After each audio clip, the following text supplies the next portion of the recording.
Olá, começamos agora mais um Verdade e Vida, programa da Igreja Presbiteriana do Brasil, preparado com muito carinho para você. Se você quer conhecer um pouquinho mais sobre a Igreja Presbiteriana, você pode encontrar muita informação lá no nosso site ipb.org.br. Pode também conhecer um pouco das nossas atividades, programações, a nossa perspectiva teológica nas nossas redes sociais, sempre buscando pelo @IPBOficial. No programa de hoje, a nossa temática será Conselhos de um Pai para um Filho. Não perca essa mensagem proferida pelo reverendo Hernandes Dias Lopes. Eu tenho certeza vai abençoar a sua mente, o seu coração, o seu dia a dia, a sua família.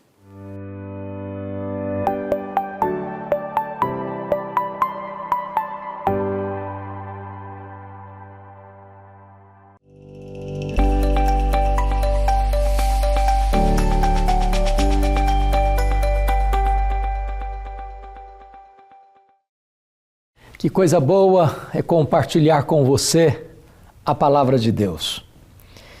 E hoje, para tratar de um assunto muito importante, mas íntimo, o conselho ou os conselhos de um pai ao seu filho.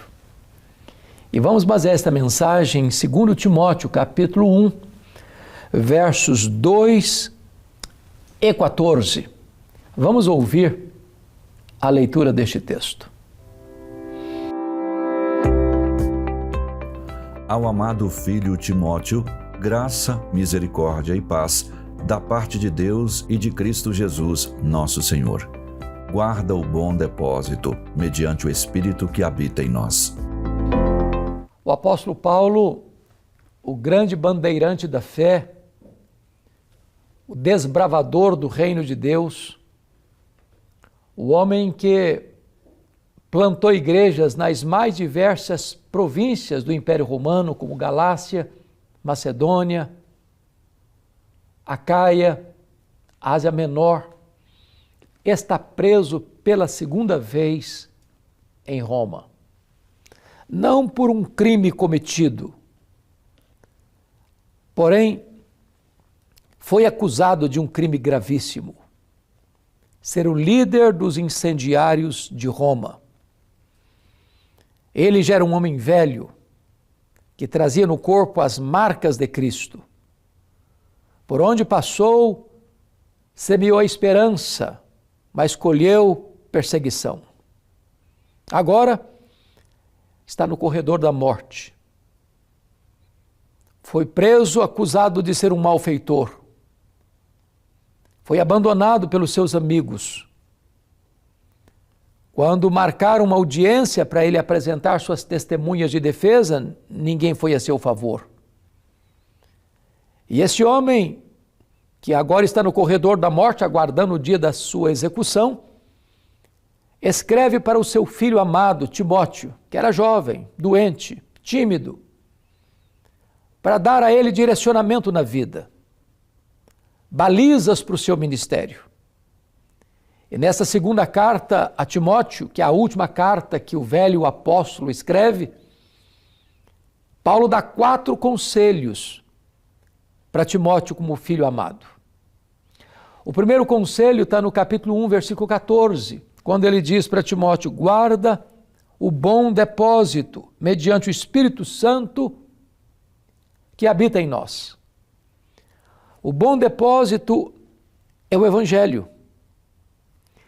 E guardar o bom depósito significa: Timóteo, não permita que o Evangelho seja misturado, seja contaminado, a ponto de tornar-se um Evangelho híbrido, sem eficácia e sem poder. O mesmo conselho deveríamos dar e receber hoje. A verdade não pode ser misturada com a mentira. A sã doutrina não pode ter laivos de falsas doutrinas. A palavra de Deus é pura. A palavra de Deus é infalível, ela é inerrante, ela é inspirada, ela é suficiente. Ela não se contradiz. Ela não fica velha, caduca. Ela não precisa ser ressignificada, nem atualizada. Ela não é nova nem velha, ela é eterna. E diante das muitas vozes, das muitas doutrinas estranhas no mercado da fé, Paulo está orientando a Timóteo: meu filho, guarda o bom depósito.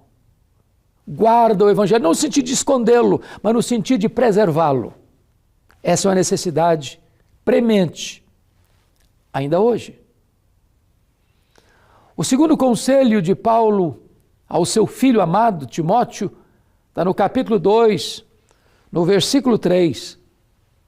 Participa do meu sofrimento, sofre pelo evangelho. O fato de nós sermos cristãos não nos blinda, não nos coloca numa redoma de vidro. Ao contrário, neste mundo enfrentamos perseguição. Jesus Cristo chegou a dizer nas bem-aventuranças: bem-aventurados daqueles que são perseguidos por causa da justiça. No sermão profético de Jesus, ele disse que os seus discípulos seriam odiados pelo mundo, não por maus feitos, mas por serem discípulos de Jesus. O mundo sempre odiou Jesus. Os valores de Cristo são contrários aos desmandos da ética do mundo. Os absolutos da palavra de Deus estão na contramão da ditadura do relativismo da sociedade presentana. Portanto, ser um cristão é lidar com o sofrimento. O apóstolo Paulo chega a dizer, nesta mesma epístola, no capítulo 3, versículo 12, que aquele que quiser viver piedosamente em Cristo será perseguido. Então não estranhe a perseguição, sofra pelo evangelho. Aqueles que se escandalizam com o evangelho por causa do sofrimento é porque queriam um outro evangelho, dos favores, dos benefícios imediatos. Mas o evangelho oferece para você vida eterna. Enquanto caminha rumo à glória, aqui pisamos estradas juncadas de espinhos, desertos tórridos, navegamos por águas revoltas. Aqui, sim, temos muitas tribulações, porque importa que por meio de muitas tribulações entremos no reino de Deus. Mas agora, o terceiro conselho de um pai ao seu filho está no capítulo 3, versículo 14. E Paulo diz assim: tu, porém, permanece naquilo que aprendeste e de que foste inteirado, sabendo de quem o aprendeste. Se o primeiro conselho é guarda o evangelho, o segundo é sofre pelo evangelho, o terceiro é permanece no evangelho. Porque muitos outros evangelhos têm surgido mundo afora. Muitas teologias têm surgido mundo afora. Teologia da prosperidade, da confissão positiva, hoje do coaching, a teologia dos milagres, a granel, para enganar as pessoas e para favorecer alguns falsos pregoeiros. O que Paulo está mostrando para Timóteo, que diante do alastramento das falsas doutrinas e do levantamento de muitos falsos mestres, ele não podia fugir do único evangelho real, verdadeiro, o evangelho de Cristo Jesus, puro, simples, mas poderoso. Permanece no evangelho. Muitos têm se desviado, muitos têm escutado o canto da sereia, muitos têm se desviado do caminho, muitos outros têm apostatado da fé, muitos outros têm abraçado um evangelho liberal que mata as igrejas, dispersa as ovelhas. Outros têm se rendido a um evangelho sincrético, misturado, místico, semipagão. Paulo está dizendo para Timóteo: meu filho, permanece no evangelho. Esta ordem é para você e é para mim. Mas o último conselho de um pai ao seu filho está no capítulo 4, versículo 2. Ele disse: guarda o evangelho, sofre pelo evangelho, permanece no evangelho. Mas agora no capítulo 4, Paulo vai dizer: prega o evangelho. Este evangelho precisa ser proclamado, anunciado. É preciso que todos ouçam a voz do Evangelho. É preciso que a voz do Evangelho seja clara, eloquente, límpida, no poder do Espírito Santo. A igreja não pode reter este tesouro apenas para ela mesma. A igreja não pode guardar esta mensagem apenas para ela mesma. A igreja não existe para atender a ela mesma, mas ela existe para proclamar este Evangelho a todas as nações, a todas as etnias. Fomos constituídos em sacerdócio real para proclamarmos as virtudes daquele que nos chamou das trevas para a sua maravilhosa luz. Somos embaixadores de Deus, somos arautos do Rei, somos aqueles que anunciam as boas novas de salvação num mundo rendido à perdição. E você? Que conselhos você tem dado aos seus filhos? Que conselhos nós temos ouvido dos nossos pais? O apóstolo Paulo considera Timóteo um filho muito amado. O mundo estava em convulsão. A perseguição religiosa era um fato real. A cidade de Roma tinha sido incendiada e a culpa tinha sido colocada nos cristãos. O massacre, a tortura, os martírios estavam se multiplicando. E Paulo precisa dizer para Timóteo: meu filho, nesse mundo tão mau, com tanta violência, com tanta injustiça, com tanta perseguição, você precisa entender uma coisa: é preciso guardar o Evangelho, sofrer pelo Evangelho, permanecer no Evangelho e pregar o Evangelho. Este é um conselho que lhe trago da parte de Deus para o seu coração. Eu vou orar com você. Onde você está? Ore comigo. Deus amado, te agradecemos pela riqueza da Tua palavra, tão oportuna, tão necessária para alertar o nosso coração. Eu te peço que Tu apliques esta palavra ao coração de todos aqueles que agora nos assistem. E eu peço isso em nome de Jesus. Amém.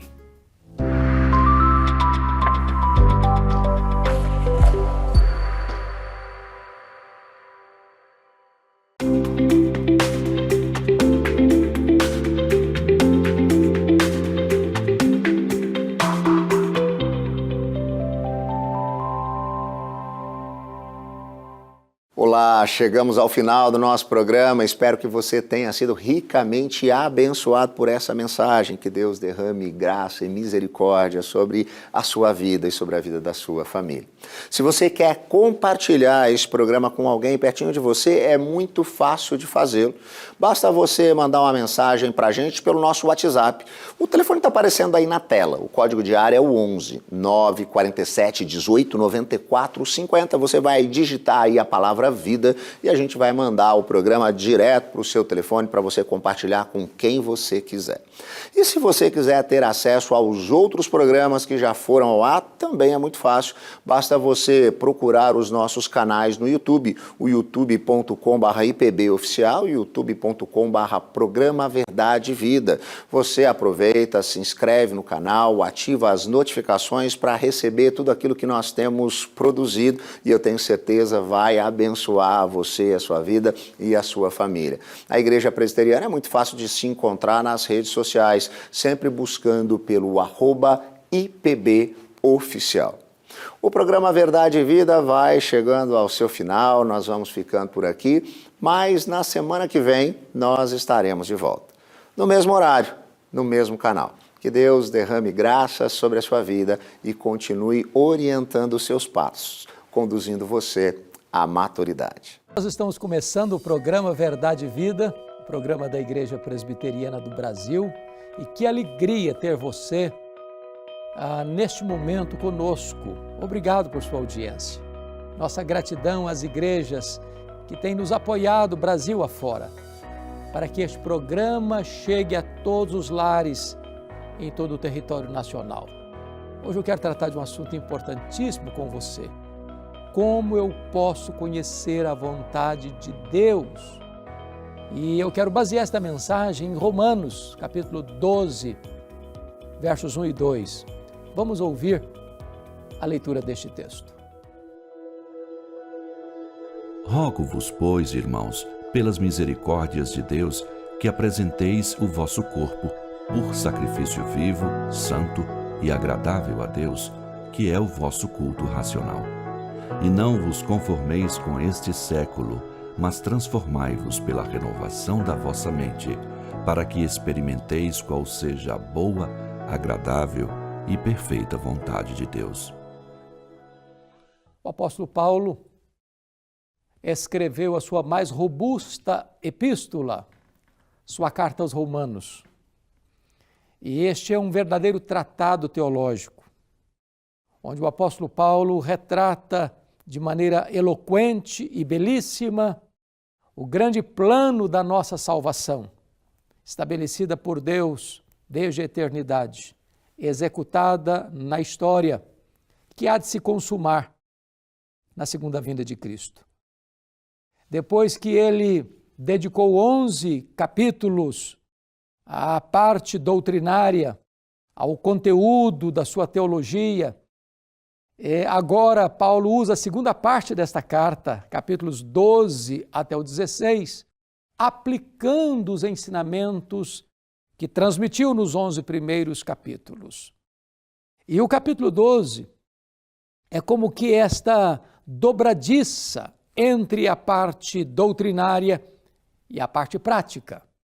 E aqui ele começa um dos assuntos mais empolgantes: como você pode conhecer a vontade de Deus para a sua vida. Uma das perguntas que eu mais ouço na minha caminhada cristã é esta: pastor, como eu posso saber qual a vontade de Deus para a minha vida? Aqui esse texto vai responder isto.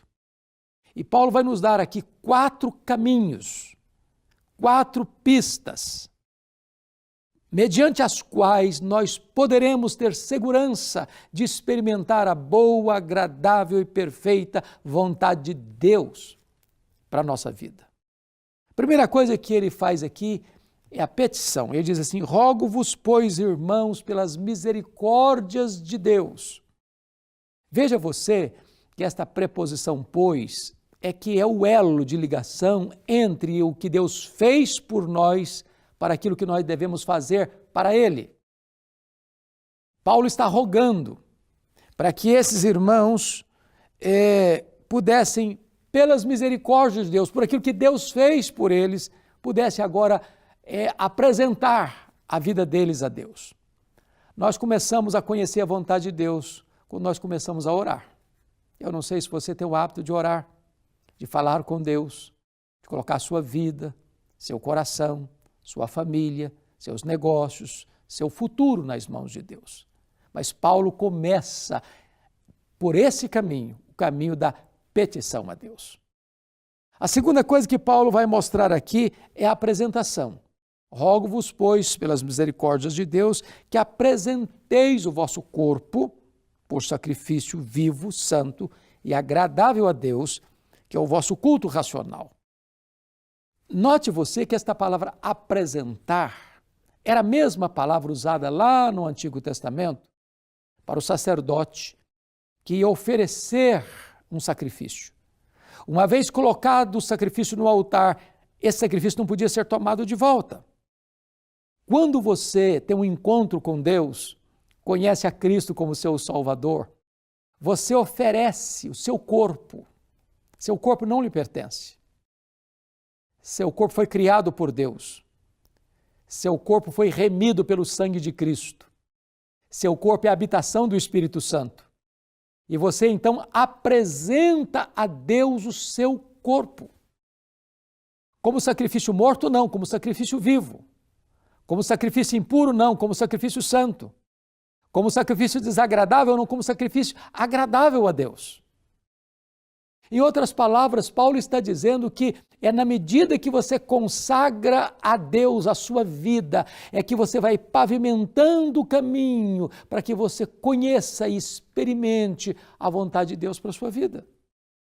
É impossível que você experimente a vontade de Deus para a sua vida se você anda na contramão da vontade de Deus, por caminhos sinuosos, por lugares ensombrecidos, sem a luz da verdade, imiscuindo a sua vida em coisas que contrariam a vontade de Deus, a santidade, a pureza, a piedade.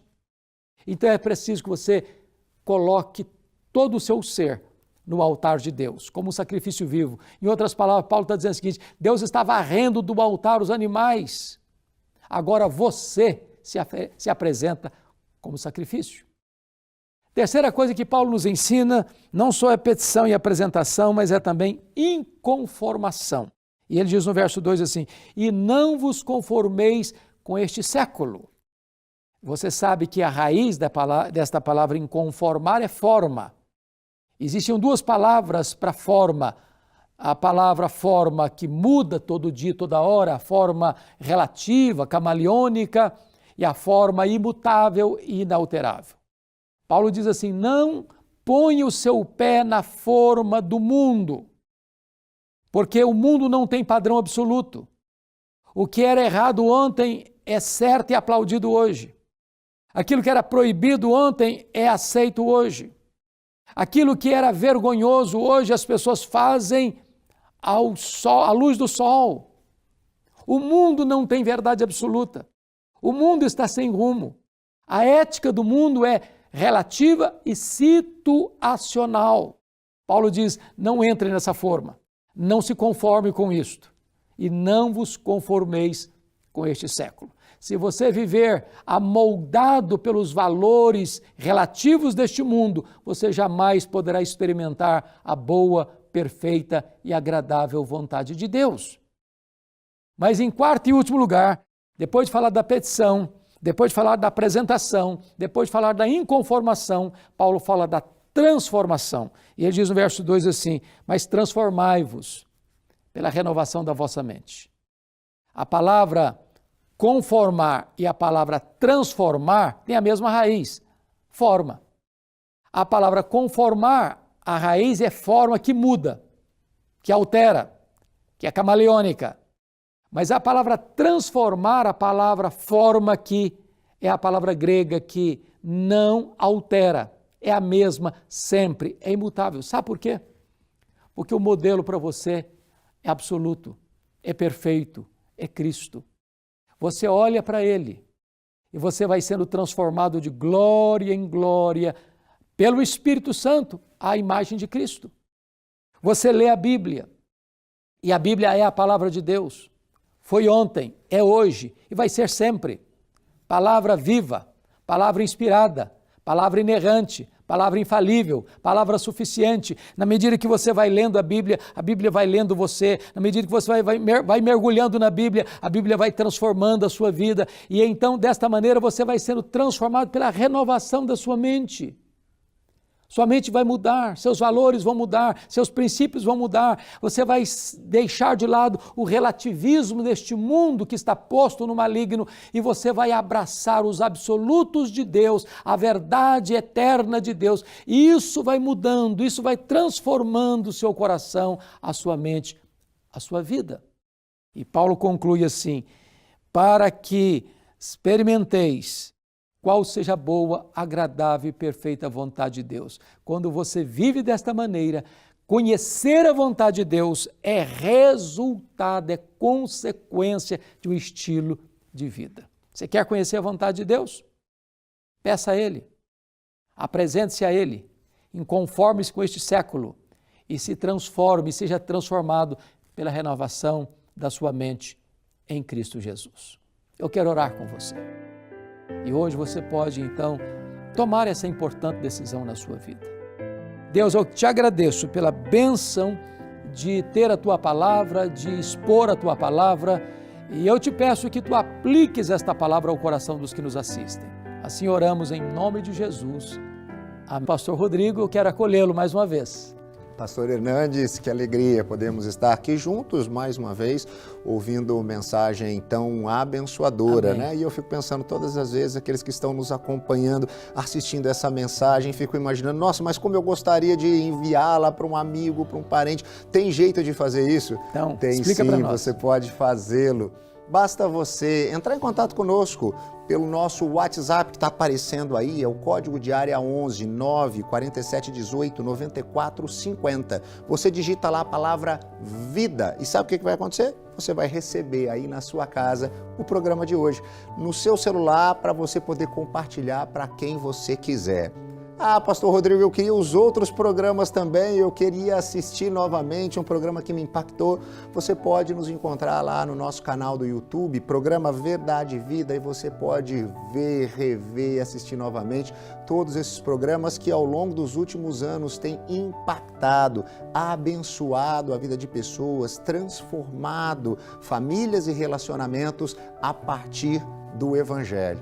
Que Deus possa, de fato, continuar usando esse programa para abençoar a sua vida. Esse é o nosso propósito, é o propósito do programa Verdade e Vida, é o propósito da Igreja Presbiteriana do Brasil. Não é mesmo, reverendo?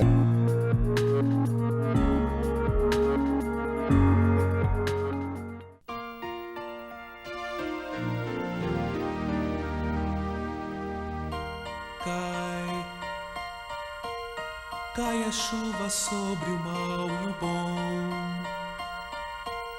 nasce o sol e nem faz distinção. Assim